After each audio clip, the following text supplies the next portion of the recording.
Hello, it's me. Darling girl, let's talk for good vibe. Ayun, mga kalingap, mga ka-chomcar, ka-love teams, kumusta na kayo? Bago naman natin reaction at itong tatlong magagandang nilag, i-shoutout mo natin si Kuya Pal, si ate na si Kalingap Rob, shoutout sa Jomcar, sa lahat ng charity vlogger dito sa Team Kalingap, mga reactors, lahat-lahat ng reactors, at siyempre ang mga kasamaan ko sa Karaba. Shoutout kina Gandang Amy, kay Sis Angie, Sir Noli, at Ticho N, shoutout. At siyempre ang mga kasamahan ko dito sa Jomcar community, lahat kayo mga marathoners, sponsors, silent viewers, mga palagay natin, mga makukulit to. Basher ba yan o ano? Kasi may iba na, hindi naman sila basher, pero mga makukulit. Shout out. Basta nanonood kayo, nagla-like kayo, nagta-thumbs up kayo sa mga vlog ng Kalingap, and jump kay Kalingap Rob. Ayan, no? Huwag lang mag-comment-comment ng mga niga para hindi basher, okay? Kasi minsan mag-advise lang, yung mga simpleng advice. Walang comment, walang iyong mga agresibo, okay?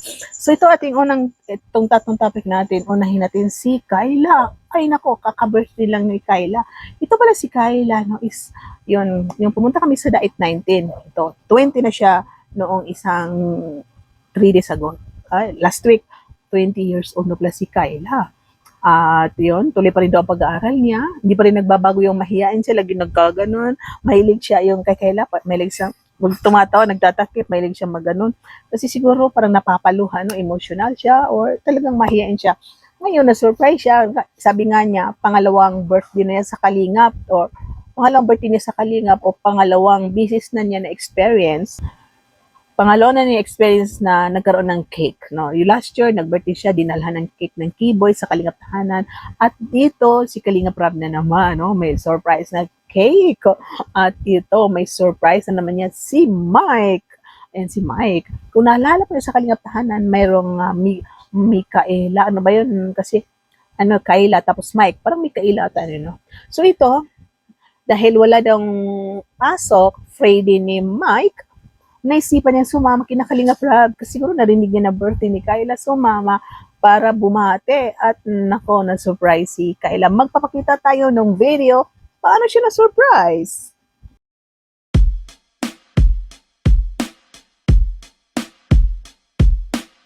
Ayan. Uy! Gulat si Kayla. Uy, sige, batiin mo. Ayan. Happy birthday, Kayla. Happiest birthday.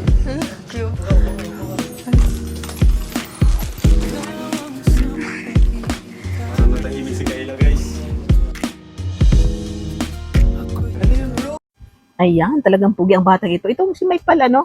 Meron daw siyang laban sa itong mga linggo na Miss Pugi, no? Mga pugi-pugi. Kupido, ano ba yan? Hindi kasi February. At alam natin itong na-vlog din natin, parang napag-usapan sa Kalingaphan, nandito kay Kyla, na-vlog kay Kyla na nasa ELM model din ang batang niya, no? At kung naalala nyo sa dalawang vlog sa kanila, parang merong challenge na meron silang gagayahin ng mga actingan, no? Walang love na nagaganap na liligawan, pero para sa akin guys, gusto ko maibalik, no? Sana itong pagkikita nila part 3 na. Kasi nagustuhan ko talaga yun bang meron silang gagayahin, yun na lang ba? Hindi na lang bang sabi nila na hindi scripted, yung ibang katulad ng Franjoy, no, mag-uusap, magkukumustahan, mamaya magkikiligan, magharutan, dito rin sa Jomcar, ganyan. Parang ang si Jomar na parang nanliligaw na nagpaparinig lagi, crush ng girl si boy, mga ganun, hanggang nagka-jowa, mga ganun. At yung sa ibang love team, katulad ng Ryan at Chubby, no, na parang may gusto sa isa't isa, mga ganun. Dito sa kay Mike at Kayla, wala kong iniisip na liligawan niya ni Mike si Kyla. Wala na akong iniisip na crush ni Kyla si Mike. Wala talaga sa isip. Wala akong naisip na sana ma-develop, sana magkatuluyan, sana maging sila. Wala. Ang iniisip ko talaga is talagang bagay sila sa aktingan, dramahan, na ito magagalit ulit si, why? Ba't ako? Why me? Mga ganon. Mga ganon, no? Ang ganda ng aktingan nila dalawa, guys, sa part 1 at part 2, talagang bagay sa kanila. At sana dito pakikita nila sa pangatlong beses, mayroong pang 4 na gagahin na drama dahil talagang gusto ko yung team nila na sana matuloy-tuloy at magkakaroon sila ng community ng mga groups na ganun din na expectation ko ba, ganun din ang mindset ko na wala yung sana magkatuluyan, sana crush ni Mike si, yung mindset natin na wala bang mabubuo, no? Walang mabubuo para hindi tayo masaktan, walang mabubuo. Basta sa atin, kung magkatuloy yan, ma-develop sa isa't isa, wala tayo nagagawa. So, hindi na lang tayo nakafocus na sila, sila na, tapos pag nagkiligan sila, sasabihin natin na, ay, sila na siguro yan, ang iba hindi, mga prescripted lang, o gano'n. So, yung mapapanood natin, every vlog nila, ay, Kayla, kumusta ka na? Ito lang, galing sa school, kumusta ang pag-aral mo, gano'n. Tapos, meron naman challenge sila, sige, gagayahin niyo si Claudine Barrito at si Mark Anthony Fernandez doon sa labas yung mga palabas nung araw, ganyan. Day 1, 2, 3, action. Ganun lang. So, every meet nila, kumustahan, kwentuhan, tapos action. May gagayahin. Yun ang gusto ko. Sana mayroon kasi talagang isa ako sa support na manonood na re-reactionan dahil talagang gusto ko. Hindi ako kinikilig na sila makapatuloy. Basta kinikilig ako na para bang ang ganda nila. Magagaling sila. Itong batang ito, si Mike magaling. Itong si Kyle is magaling. Ganun nga po, no? At yan, congratulations sa kanila. Sana matsundan. At kay Kayla, happy birthday. At dito naman po tayo kay Joy. Si Joy daw, yung parang nakita na sa mga posts na si Joy is marang na, ano naman siya, naka-academic na naman sa school, no? Isa siyang, model, model sa academic sa school nila dahil matalino. At yun nga po, monetize na po ang channel ni Joy Diwata. At ito sa channel ni Joy, meron siyang isang video lang.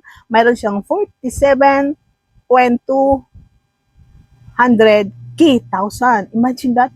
Alam niyo ba na yung isa parang 16 lang ata ba? Ano ba? 16, 17, 15, 16, 17. Hindi ko na, parang naririnig ko lang, hindi ko na tinitingnan. Monetize na. Pero ito si Joy guys, 3 weeks ago, 47,200 subscribers. Monetize na daw. At meron siyang video lang na isa is 226,000. Nakaka-proud, no? Daming sumusuporta kay Joy dito sa Team Kalingap. Ayan po, di ba? Maraming sumusuporta dito kay Joy sa Team Kalingap. At siguro yung umalis siguro, kung hindi siya umalis, no? Yung 16 niya, baka ganito na rin, no? Baka 50, 60,000, no?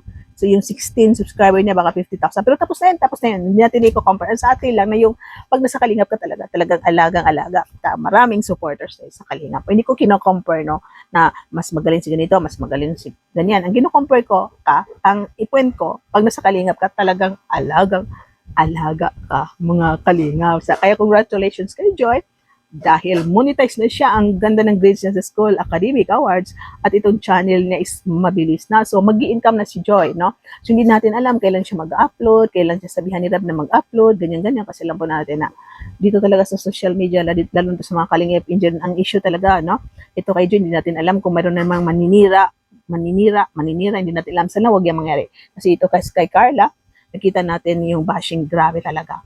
So, pero yung blessings din na kay Carla ay pumapasok, binaba siya, pero yung blessings talaga is lumalapit din. Hindi niya hinihingi, pero yung blessings ay lumalapit po. Oh, dito po tayo, no? Habang ako'y nag-vlog, mayroon naka-schedule na premiere si Carla. So, baka mauna ako ma-upload, tapos si Carla ay mag-premiere pa, or baka ma-upload ko pa ito at hindi pa naka-premiere. Kaya inimitahan ko kayo sa makapanood nito, panoorin po niya ang vlog ni Carla premiere niya, dahil itong premiere daw niya, ang narinig ko is may donation siya, no? Magpapakain nata doon sa school, kung saan pumapasok ang iyang kapatid, magbibigay ng mga electric fan, guys. Kaya panoorin niyo guys, tuloy-tuloy ito sa thumbnail natin, tuloy-tuloy ito na, si Carla is nag-charity na, no? Itong school is, yan, meron na siyang na-donate na, kung naalala po natin, iba pala yun yung sopa, ano ba yun?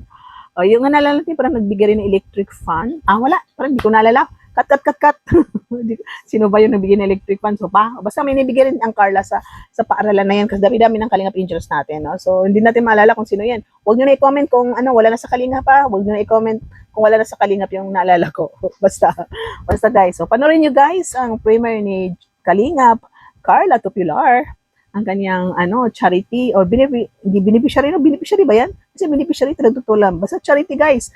Nag-donate siya ng electric fan sa school at nagpakain natin ng Jollibee. Ano bang pakain niya? Hindi na natin ibibigay lahat ng details para po panoorin nyo. Kaya ang point natin ito sa ating thumbnail, si Carla, ayan, tuloy-tuloy na ang kanyang charity at sana mag-upload siya twice to thrice a week or kung talagang busy siya sa kanyang pag-aaral, sa kanyang negosyo, kahit once a week. Talagang makakatulong si Carla sa kapwa, mag-income siya at siyempre madagdagan ang kanyang habit, ang kanyang busy, ang kanyang mga routine sa pang-araw-araw dahil ito sa kanyang channel. So hanggang dito na lang po. Shout out! Bukas wala tayong upload dahil Sabado. God bless you all and see you in my next reaction video. Paki-like po, paki-subscribe at don't skip ads. I love you all. Shout out! Keep smiling at ingat ang lahat! Darlay ni vlog ang boses ng jungkal Pingkalingap ang sigaw ng mga